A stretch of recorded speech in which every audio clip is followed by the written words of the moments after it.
Hello cubs, and welcome back to my cozy den.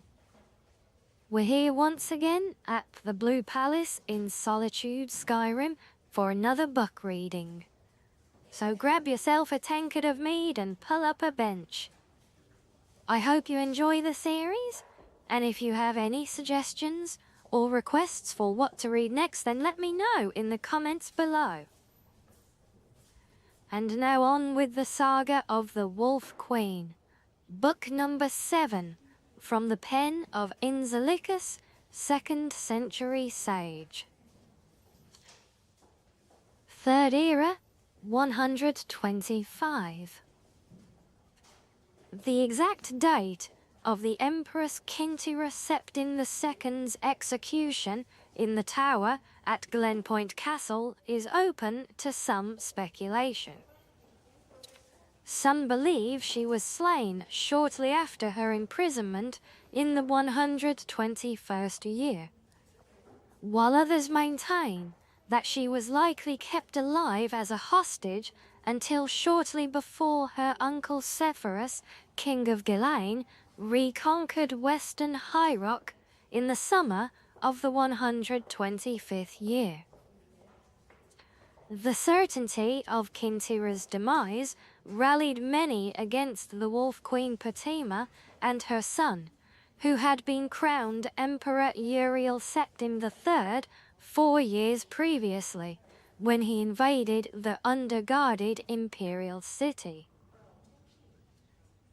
Sepphoris concentrated his army on the war in High Rock, while his brother Magnus, king of Lilmoth, brought his Argonian troops through loyal Morrowind and into Skyrim to fight in Patima's home province. The reptilian troops fought well in the summer months, but during the winter they retired south to regroup and attack again when the weather was warm. At this stalemate, the war lasted out 2 more years. Also in the 125th year, Magnus's wife Helena gave birth to their first child, a boy who they named Pelagius after the emperor who fathered Magnus, Sepphoris, the late Emperor Antiochus, and the dread Wolf Queen of Solitude. Third Era, 127. Patima sat on a soft silk cushion in the warm grass in front of her tent and watched the sun rise over the dark woods on the other side of the meadow. It was a peculiarly vibrant morning, typical of Skyrim's summertide. The high chirrup of insects buzzed all around her, and the sky surged with thousands of fallowing birds, rolling over one another and forming a multitude of patterns. Nature was unaware of the war coming to Falkenstar, she surmised. "Your Highness, a message from the army in Hammerfell," said one of her maids, bringing in a courier. He was breathing hard, stained with sweat and mud, evidence of a long, fast ride over many, many miles. "My queen," said the courier, looking to the ground, "I bring grave news of your son, the Emperor. He met your brother, King Sepphoris's army in Hammerfell, in the countryside of Ichidag, and there did battle. You would be proud, for he fought well, but in the end, the Imperial army was defeated and your son, our Emperor, was captured. King Sepphoris is bringing him to Ghislaine." Patima listened to the news, scowling. "That clumsy fool," she said at last. Fatima stood up and strolled into her camp, where the men were arming themselves, preparing for battle. Long ago, the soldiers understood that their lady did not stand on ceremony, and she would prefer that they work rather than salute her. Lord Vulcan was ahead of her, already meeting with the commander of the battle mages, discussing last-minute strategy. "My queen," said the courier who had been following her, "what are you going to do?" "I'm going to win this battle with Magnus, despite his superior position holding the ruins of Cogmanthist Castle," said Fatima. "And then, when I know what Zephyrus means to do with the Emperor, I'll respond accordingly. If there's a ransom to be paid, I'll pay it. If there's a prison exchange needed, so be it. Now please, bathe yourself and rest, and try not to get in the way of the war." "It's not an ideal scenario," said Lord Vulcan when Fatima had entered the commander's tent. "If we attack the castle from the west, we'll be running directly into the fire from their mages and archers. If we come from the east, we'll be going through swamps, and the Argonians do better in that type of environment than we do. A lot better." "What about the north and south? Just hills, correct?" "Very steep hills, Your Highness," said the commander. "We should post bowmen there, but we'll be too vulnerable putting out the majority of our force." "So it's the swamp," said Fatima, and added pragmatically, "unless we withdraw and wait for them to come out before fighting."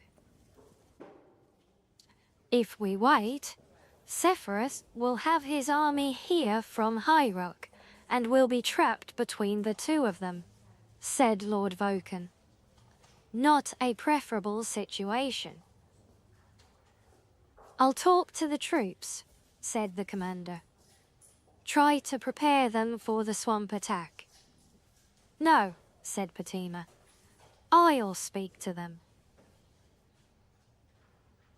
In full battle gear, the soldiers gathered in the center of camp. They were a motley collection of men and women, Cyrodiils, Nords, Bretons and Dunmer, young bloods and old veterans, the sons and daughters of nobles, shopkeepers, serfs, priests, prostitutes, farmers, academics, adventurers, all of them under the banner of the Red Diamond, the symbol of the imperial family of Tamriel. "My children," Fatima said, her voice ringing out, hanging in the still morning mist.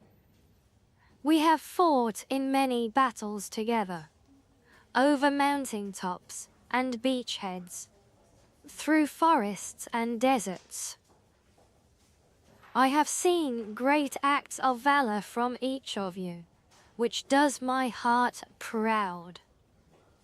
I have also seen dirty fighting, backstabbing, cruel and wanton feats of savagery, which pleases me equally well, for you are all warriors."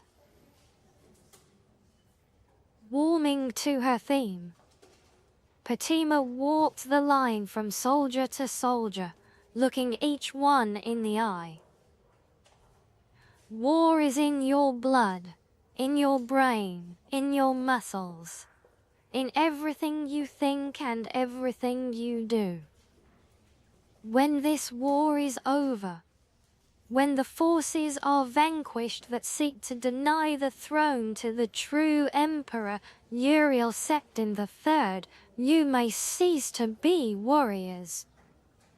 You may choose to return to your lives before the war, to your farms and your cities, and show off your scars and tell tales of the deeds you did this day to your wondering neighbors. But on this day, make no mistake, you are warriors. You are war.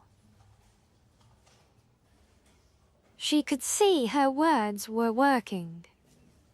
All around her, bloodshot eyes were focusing on the slaughter to come, arms tensing around weapons. She continued in her loudest cry. And you will move through the swamplands like an unstoppable power from the blackest part of oblivion, and you will rip the scales from the reptilian things in Cogmanfist Castle. You are warriors, and you need not only fight, you must win. You must win. The soldiers roared in response, shocking the birds from the trees all around the camp.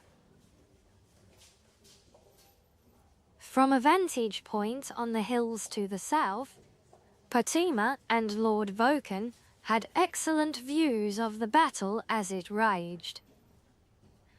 It looked like two swarms of two colors of insect moving back and forth over a clump of dirt, which was the castle ruins.